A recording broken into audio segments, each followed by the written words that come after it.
Hi there, I'm Dina Davis, and this is my video report on Module 1, which is Belief as Your Fuel.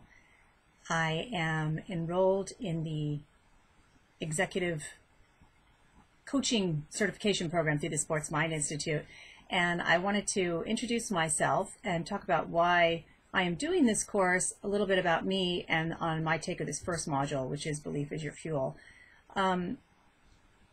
First off, I'm interested in the Sports Mind Institute for a couple of reasons. One is because I think it's really different. I come from a performing arts background. I've worked in theater my whole life. I trained as an actress. I worked as a professional actress. I sort of segued into directing and teaching, and it's really been a part of my life for as long as I can remember. As I've gone through some of the materials, I've seen a lot of connections in the journey through the life lessons, particularly the ones of Eric Weinermeyer's, because I've just done his 2 courses, and I've seen that there's a lot of similarities between the journey that an actor takes in order to find some connection and spiritual power, I think, beneath the material that an actor takes on, and the way that they connect that to an audience. Now, the transition that I've made as far as going from being an actor to a teacher to a director, and then now the next phase of my life I'm in, which is trying to take the same sort of material and bring those performance techniques into the business world. Because what I've seen happen over the period of my life, 25 years of directing and teaching now, is the incredible transformation that I've seen people go through by going through these inner journeys, which is all about helping and serving other people, really. I mean, performing is about storytelling. It's about connecting, helping people understand a vision or see a bigger picture in life, or taking people on a journey. And I think there's a lot of businesses and a lot of people that could really benefit from that as well. So that's one of the reasons I was really interested in the materials to begin with. And the second thing is, I like the language sports mind. It connects with me, and I think part of that is because I come from a family of overachieving, over-competitive athletes. My grandfather, who is no longer living, was actually an Olympic athlete. He was on the Olympic relay team back in the 30s, and I don't have any gold medal stories to tell or anything like that. I believe the relay team, that the year that he qualified for the team, got a virus and wasn't even able to compete. But I think my whole family was so incredibly proud that we had amongst us this Olympic athlete. And the other interesting thing about him is that he came down with diabetes, or had diabetes, and ended up going blind. So the second part of his life, he was blind. He so influenced, I think, all of us, particularly the grandkids. We were so proud of him. And there's been a lot of athletes within my family. My cousins were incredible nationally ranked tennis players. My father played tennis, was a runner. My sister's a marathon runner. And then there's me. I have always been athletic, but I consider myself an athlete in my art. To be an actor, you have to be an athlete. Otherwise, you're not very good at what you do. It's all about rehearsal and practice and commitment, and that picking yourself up every day when you don't feel like it. I did a long run in the West End Theatre in London where I did 8 shows a week for 2.5 years, and there comes a point where you think, I cannot speak these lines, I cannot get on that stage one more time, but you do it, and when you're there, you love it, you're into it. So I don't know if I've digressed, but I wanted to talk a little bit about myself so that you guys can understand where I'm coming from in approaching this material. Now, I love the title, Belief as Your Fuel, because it's pretty much how I've lived my life. So this particular unit really connected with me. I have to say, before I even carry on, this is completely imperfect. This is not like me whatsoever. I normally would want to do a really professional presentation, or record something where I'm giving a speech in front of people, or do some PowerPoint or whatever. But I've decided, I think as part of my journey, and I am working with Daniel as my coach, part of my journey is about letting myself be a little imperfect and getting a little more vulnerable and finding my strength from that. Because as you'll find out from the next module, when I go into managing adversity, I have created a lot of tactics to protect myself and to keep myself guarded at all times. And I as a professional, as someone who wants to serve others and working on breaking down or looking my vulnerability in the face and being a little imperfect. So as I go through this and talk about my take on the course, I'm probably going to make mistakes. I'm going to look at papers now and again. Hopefully the phone won't ring. I turned my cell phone off, but the other landline might ring. I might lose my train of thought because that happens sometimes. And I'm just going to, rather than try and re-record the whole thing and make it perfect, I'm just going to carry on. So I hope that's okay with you. And I hope that my take on the content, I'm able to communicate because I feel strongly about it. And I think it's something that a lot of people can benefit from. So my beliefs. What are my beliefs and how did my belief become my fuel? Well, I've always believed in that there is a connection between the performing arts and everybody else. I think everybody can be touched by it. Let me look at my notes real quick because I've written down in my journal. I believe that we are all here to serve a purpose. I am figuring out what my purpose was, and my purpose has transformed many times. I thought that my purpose was to be an actor. Then I had children. Then I thought my purpose is to be a mother. Then I thought, well, I'm empty. I need to still do what I do. Then I thought, well, maybe my purpose is to be a teacher. Maybe my purpose is to be a director. And I think my purpose is all of those things. I just need to get specific on how I am going to, from this point forward, continue to deliver those things. I have pretty much dedicated the last few years of my life, well, the last, 20 years to working with children. And I found it's something I am very good at. I connect with children. I have a way of, I guess maybe because I'm still kind of a child myself, but I have a way of connecting with them and motivating them and enabling them to achieve really incredible things that people think that kids can't do. Now, they do that on stage, but the great thing is that I'm finding it spilling over into their lives and they're becoming incredible human beings who are capable of great things. So that's one of my beliefs. I believe that my purpose is helping others through art, and I believe that happiness and fulfillment is found through the work that we do. We spend the majority of our lives working, and I think it's very sad for folks who are stuck in a job that they think they have to be in to pay their bills or get through life or whatever, and that's it. I don't believe that that's what we're about. I think human beings are about creativity. I think life is about creativity. If you look around us, everything is about growth and creativity. And I think when we stop that, we stagnate. We become dull and we become unhappy. And I think the opposite to being creative is about being reactive. And I certainly, from this point forward in my life, do not want to just be reacting to situations in my life. I want to be in control and create the life that I want. Now, part of the reason that I've spurned on by this, and I hope I'm not going on, I just feel like there's a lot of things I need to kind of share so that I can make sense of this, is that I went through a divorce this past year. It's a good thing. Don't feel sorry for me. But I've really seen it as an opportunity to start believing in myself and to make some decisions going forward.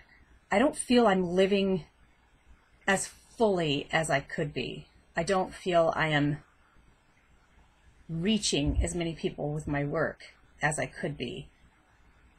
I feel that I have a bigger ability and a bigger possibility of that reach, and that's where I'm taking this. And I am taking a leap. I am using belief as my fuel because I don't have anything else to go on at this point. I'm just going to look up at my notes. Oh, okay. So this is an interesting thing. I've been thinking about this a lot. Strength versus confidence.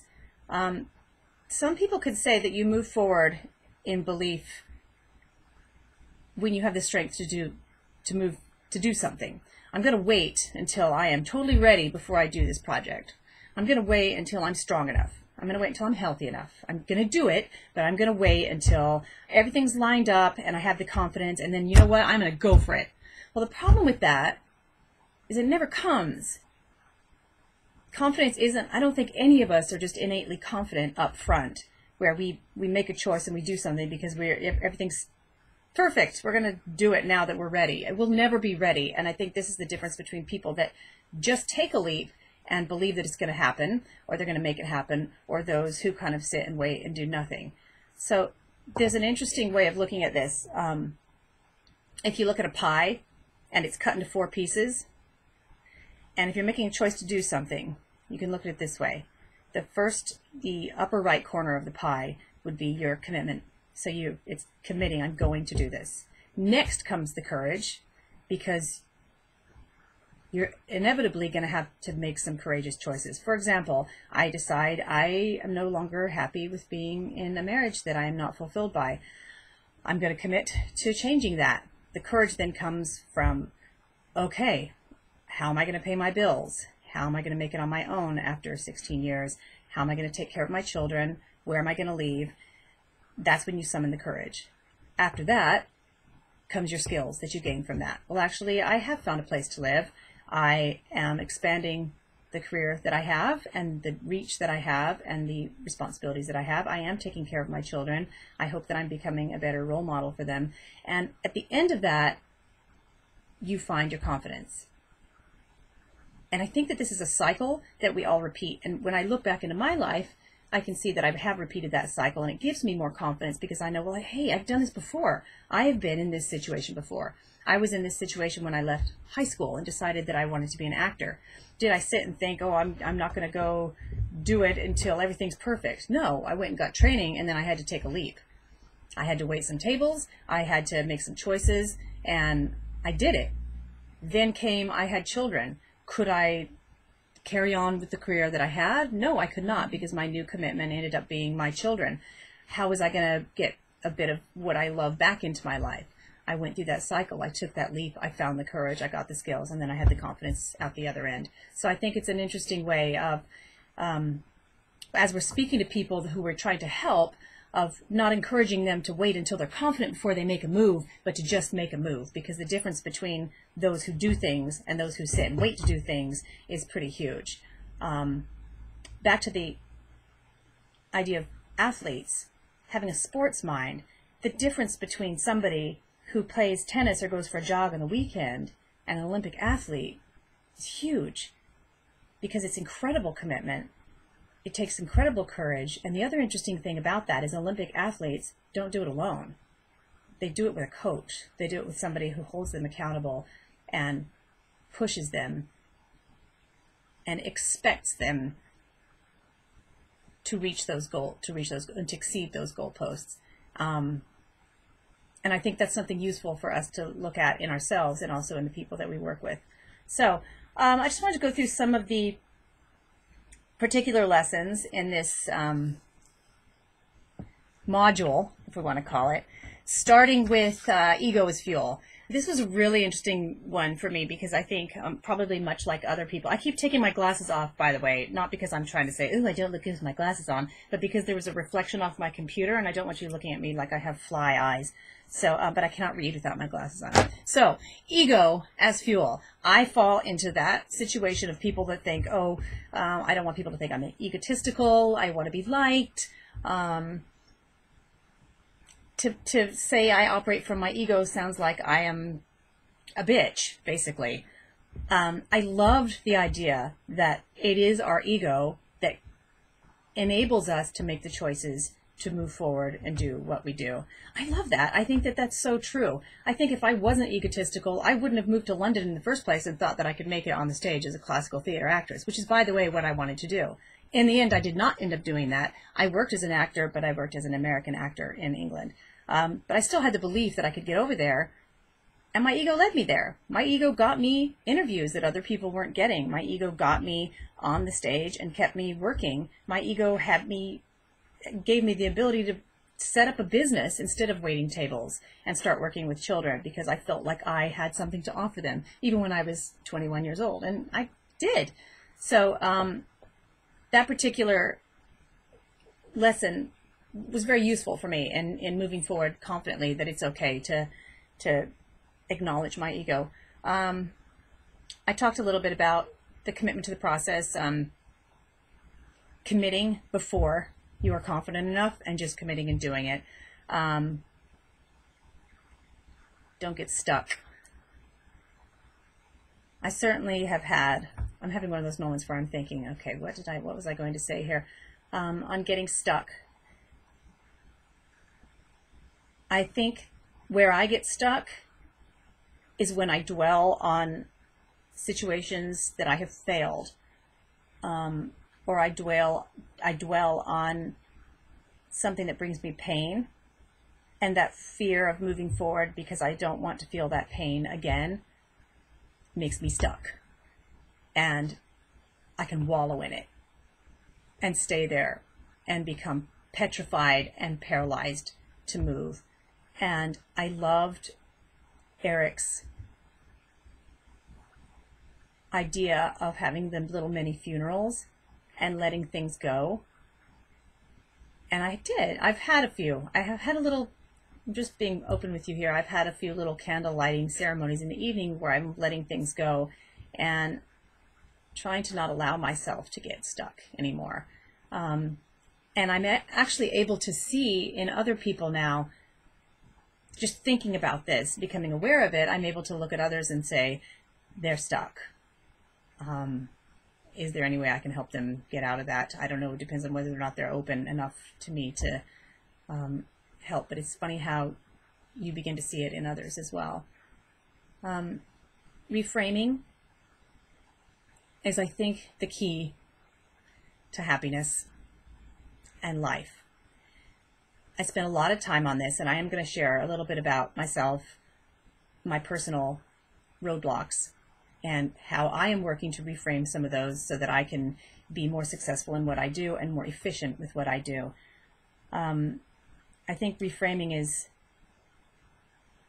perhaps the most important skill that anyone can learn, and it is certainly something that I am going to be talking to my own children about as they face challenges in school and in life.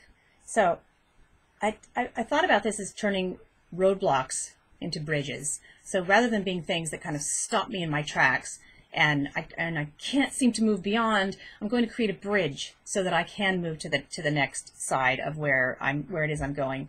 I apologize if I'm losing my words and not making any sense. So my number one roadblock, not my number one, but the first one on my list right here, is exhaustion. My roadblock is exhaustion. Why? Because I'm working 2 jobs and I'm being a mother and I'm doing it all by myself. I'm finding myself, and I will work. I am not a lazy person. I don't even watch TV anymore. I will work because I love it. I get very fired up by the work that I do, and I feel very fortunate that I love the work I do. But what happens is I will work until midnight and I will set my alarm and I will get up at 5. So I am sometimes surviving on 5 hours sleep, which is not allowing me to be as efficient and as good at what I do as I could. So my bridge is that I need to start, this is very simple, I need to start taking better care of myself and allocating how many hours I actually need to sleep. And in the day, when things are getting crazy, I'm going to sometimes say, I'm taking a break right now. I'm shutting off my phone. Do not call me. You cannot see me. I'm going to sit down for a few minutes and have some mental rest. My biggest roadblock is fear of failure. I know I'm not the only one who feels that way. Again, it's that worry of, I don't know whether it's worrying about what people think about me or whether it's letting myself down. Coming from a very competitive family of extreme overachievers, maybe there's that measure up thing of, I don't want to be the one in the family who was, I mean, I already was the black sheep. I was the weird one that chose the artistic path, and a lot of them chose business and sports. And I had to do my fair share of defending myself in my choice, which I'm pretty proud of. But definitely, I was driven through my career, particularly in my 20s, I absolutely was not going to let myself fail and let my father see that he was right, that I should have gone to law school or I should have gone to business school. So as far as creating the bridge, and I know I didn't come up with this theory myself, but it's see the fear, feel the fear, but do it anyway. And I'm getting to a point now where I'm thinking, okay, if this is something that I'm afraid of, then I know it's something I've got to do. And to turn it around and reframe it and turn it into a challenge of, okay, time to take another leap. That kind of makes me excited. I feel invigorated by those fears now, or I'm getting there. Another big roadblock I have is distraction. I am distracted by the 750 emails I get a day from parents and students, and junk mail and spam, the phone ringing, the dogs want out, multiple tasks that I'm working on, and the only bridge that I can create with that is really to be very strict with myself and say, I'm going to focus on one thing at a time. And for this allocated amount of time, I'm going to be working on my nonprofit, which is Arts Alive, which is my work with kids. I'm going to work this number of hours in the morning, and then I'm switching over on the work that I am doing with corporate professional teams and with individuals, which is the work that I am working towards delivering right now. I don't know if this one goes into fear of failure, but I put another roadblock as a lack of belief in myself. I think part of this is tied into outcomes that I want and that I become attached to. So if I feel that I want, I'm trying to not get too personal here, if I'm feeling that I want this to happen, and I'm scared it's not going to happen that way, and if it doesn't happen that way, I'm going to be miserable, sad, lonely, unhappy my whole life. And I think having faith in letting go of that and understanding that things are going to work out. They may just not work out the way I want them to. But in retrospect, looking back in my life, has there ever been any outcome that didn't make total sense? Well, no. Would I change anything in my life? No. And I've had some pretty crappy things happen, but they've always served a purpose. There's always been a lesson learned. And it's very true what Eric says about strength is through your struggle is where you find your greatest strength. And I absolutely believe that and can testify to that. Another roadblock, I have pain and sorrow. Part of that is personal for the situations that I've just gone through. I've done therapy, I've done all that kind of stuff. And it sounds so cliche, but it's so very true that you really truly do have to learn to love yourself. And I know that I'm perhaps speaking to a bunch of men right now who might think, oh my God, that's so woo-woo, what is she talking about? But I believe it. And I think that if you are able to not seek love and approval from other people all the time, but you feel it for yourself, then you become a mirror to that anyway. I am not looking for love, by the way. I'm totally losing my focus in this speech right now. I am not looking for love, but I am working on re-loving myself after coming out of a very painful end of a marriage. Another roadblock, I hope I'm not spending too much time on this, but I really liked this helped me a lot, this particular unit. Overcommitment. I have a tendency to get very excited by projects. I want to do all of them. I want to do them all well. Because I'm a creative, I get ideas. Oh, I could do that. I could do that. And I find it very hard to say no. And I get overcommitted. I am also one of those people who likes to volunteer if it's a cause that I believe in. And what happens once you volunteer is that people know that you volunteer, and then you get called upon to volunteer all the time. And I get sucked into that. So my bridge is to narrow down my commitments to the things that I feel are most important.